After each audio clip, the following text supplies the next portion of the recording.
The invention of the socket wrench in 1864 put a whole new twist on fastening things. With the socket wrench's ratchet mechanism, the user could tighten bolts in a continuous motion without breaking to refit the wrench to the fastener. It was a real time saver.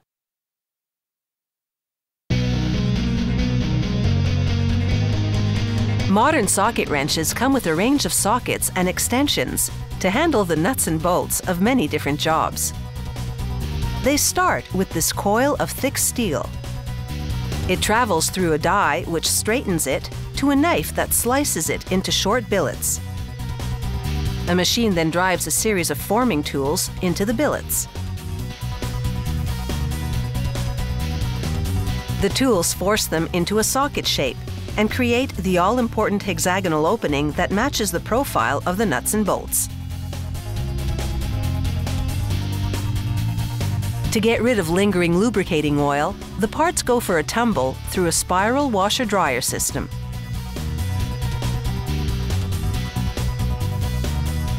A conveyor delivers them to a computerized cutting tool.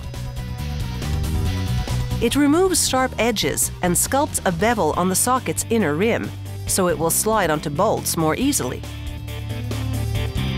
It takes just seconds to improve the socket's profile. Different tools then sculpt the squared opening in the drive end of the socket. That's the part that locks onto the end of the ratchet wrench.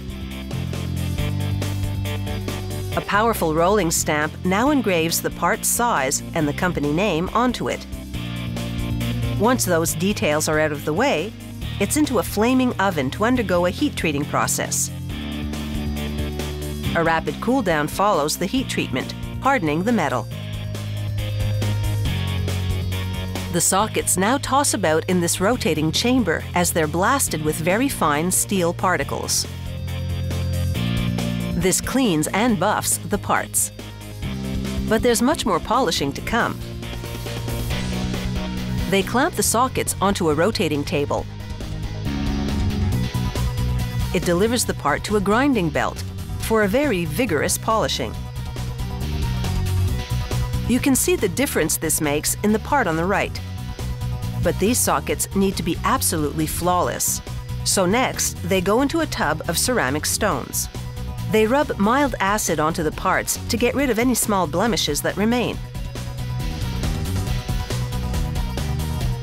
The parts then receive a thorough wash and rinse, which prepares them for chrome plating.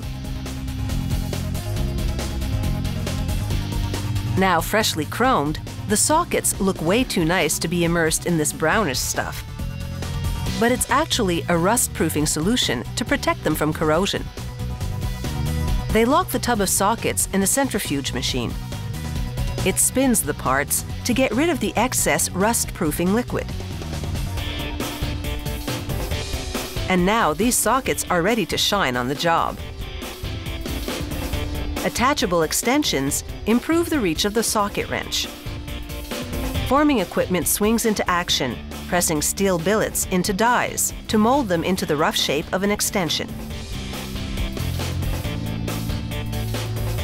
After a wash and dry, it's over to a lathe. And as the extension spins, cutting tools create the squared opening that allows it to be attached to the wrench. Cutters then go to work on the other end.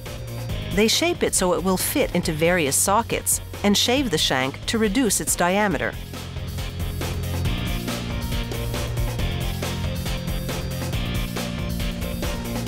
Next, a rolling stamp cuts a knurled texture into the socket wrench extension, creating a much less slippery surface to hang onto. They insert a stainless steel spring into a hole formed at the end of the extension. Then scoop up a steel ball so it sits in the cavity above the spring. A machine then press fits it to the extension. This creates a mechanism onto which the sockets attach. It's taken about 3 days to complete this socket set, but it will equip you to handle jobs of many sizes in just about any tight situation.